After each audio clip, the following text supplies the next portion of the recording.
Hello and welcome to another edition of Stockwatch. So General Motors' shares were up yesterday, trading higher after their presentation at the Consumer Electrics Show.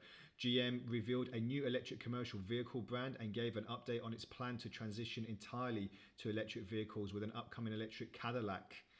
In its CES presentation. It's possible that GM's presentation reminded auto investors themselves, who in recent months have been snapping up shares in electric vehicle startups, that both GM and Ford are positioning themselves to be major players in the electric vehicle party, particularly in the high profitable truck and commercial van segment. So it's possible that Ford as well, their stock is getting some help from a spy photo of an upcoming small pickup that was making the rounds yesterday. The photo featured an automotive news story, is said to have taken at the Mexican factory that builds Ford's Bronco Sport.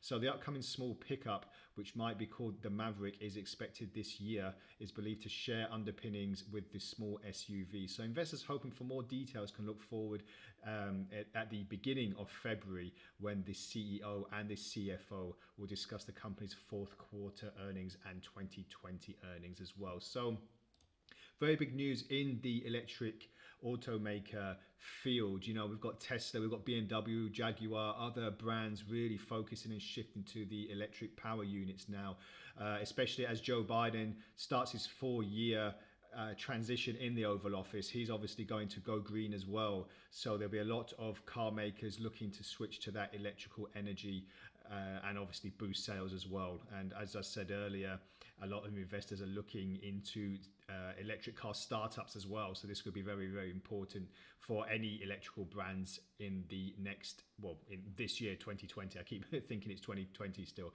but 2021, obviously.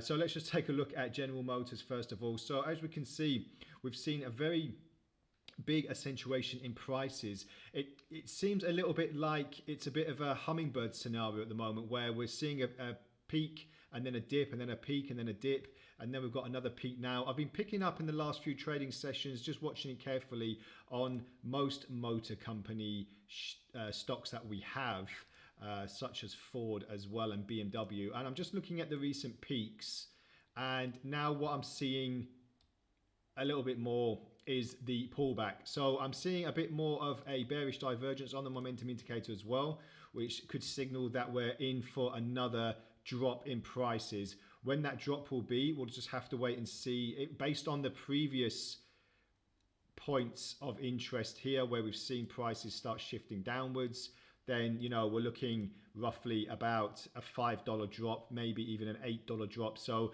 we're peaking now roughly up until the high $40 range, coming close to $50. So if we pull back probably another $5, if prices start waning when the market opens, let's just zoom in to give you a bit of better perspective. If the prices start waning as they usually do, then I'll be expecting prices to drop through the previous peak. And then if it does break this line, if we don't get a hummingbird effect, then we're going to keep pushing down possibly to the high border of the Ichimoku cloud, which is roughly about the lower $42 region. So very interesting levels there. And let's just take a quick look at Ford as well as we go into the trading week.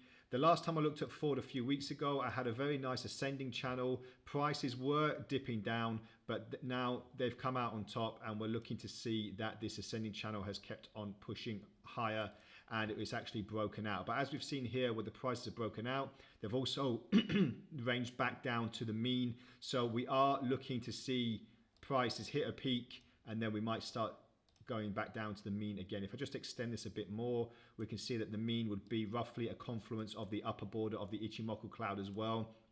So this would be a very nice zone for me to put in a take profit if I open a sell position if prices start waning. So this is what I'll be looking out for in the next few trading days.